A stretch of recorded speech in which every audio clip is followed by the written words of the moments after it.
Noon, isa akong tagapagsilbi. Isang Indio. Napilit na tinalikuran ng aking lupang kinalakihan. Ngunit, hindi ko nais maging Indio. Ako ay isang Espanyol. Sa isip, sa salita, at sa gawa. Walang puwang sa aking pagkatao ang maging isang Pilipino. Ikinahihiya ko ang lahing ito dahil sila'y mga mangmang, dukha at hampas lupa!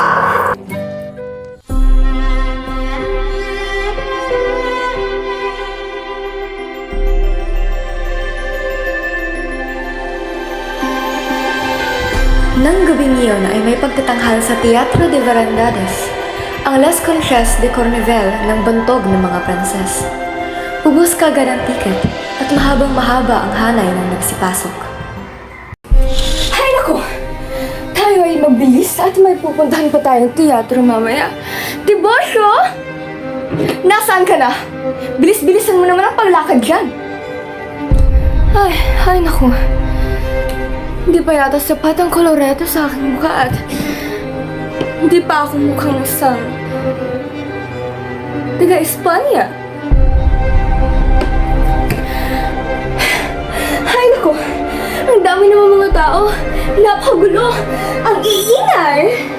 Oh, kayong mga hampas lupa mga India.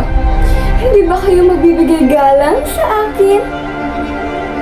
Ako ba hindi ninyo nakikilala?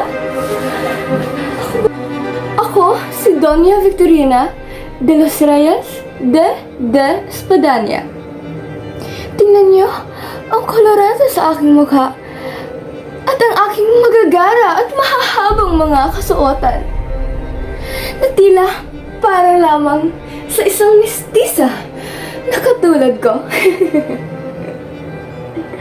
Kaya kayong mga Indiyong sing-itim ng Aita, dapat igalang niyo ko. Nung bata pa lamang ako, alam ko na gusto kong magpakasal sa isang Espanyol lamang. At heto na, dumating na ang magiging aking asawa. Si Don Tiburcio de Espadanya. Oo, hindi nga siya ganoon kayaman. At mas bata pa siya sa akin. At wala siyang gaanong pinag-aralan.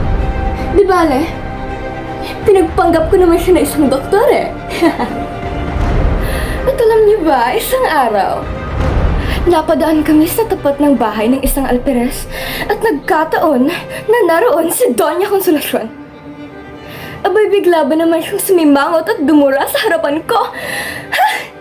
Napakawalang modo. Kay horror? Nasa puwedan. Ako lang ang may tunay na dugong Espanyol. Kaya ngayon, talagang hinamon ko siya kung sino ba talaga ang mas magaling sa aming dalawa. Hindi naman siya isang totoong Donya. Alam niyo ba, isa lamang siyang anak ng isang labandera na mahirap. Sobrang saya ko talaga na kaya ko siyang ipahiya sa harap ng maraming tao. Sayang nga. May masabi pa sana ako kung hindi ako pinigilan ng aking asawa at ng kura. Oh, kanina ko yung kakampi. Sa akin o kay Consolacion? Ano? Sa kanya kayo? Sige, magsama kayo lahat ng peke at pangit sa impyerno.